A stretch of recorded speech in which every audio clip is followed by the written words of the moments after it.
Depreciation. If a car depreciates in value by 20% a year, then its value at the end of the first year will be 80% of its value at the beginning of the year.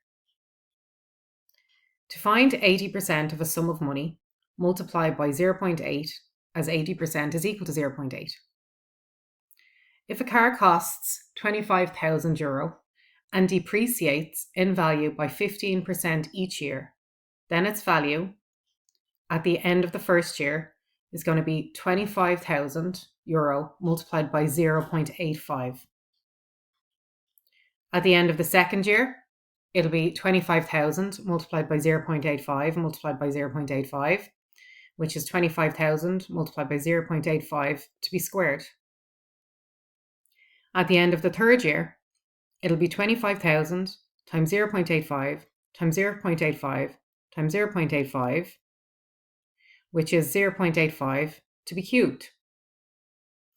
At the end of 8 years, its value is €25,000 times 0.85 to the power of 8.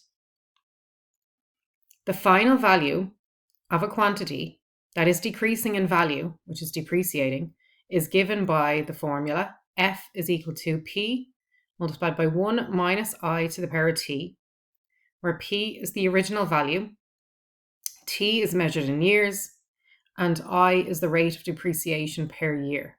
So it's very similar to our compound interest formula. Instead of a plus, we now have a minus. So again, this is given to you in the formula book on page 30.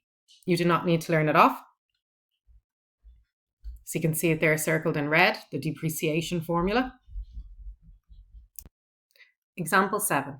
A machine depreciates in value by 10% per annum per year. If the machine is worth €58,320 at the end of 3 years, find its value when new. So let P be the value of the machine when new. So we're going to use our depreciation formula. The value of P at the end of 3 years will be equal to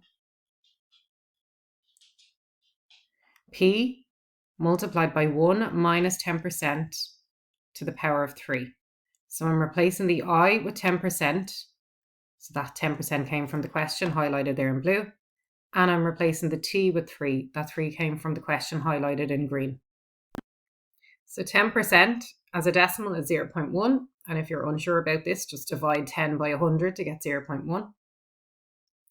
And then 1 minus 0.1 is 0.9. And 0.9 to the power of 3 gives us 0.729.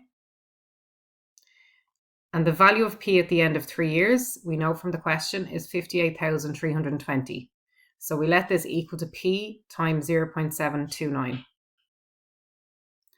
So to solve for P, we're going to divide. So 58,320 divided by 0.729 will give us P. And that gives us €80,000. So the machine's value, when it was new, was €80,000.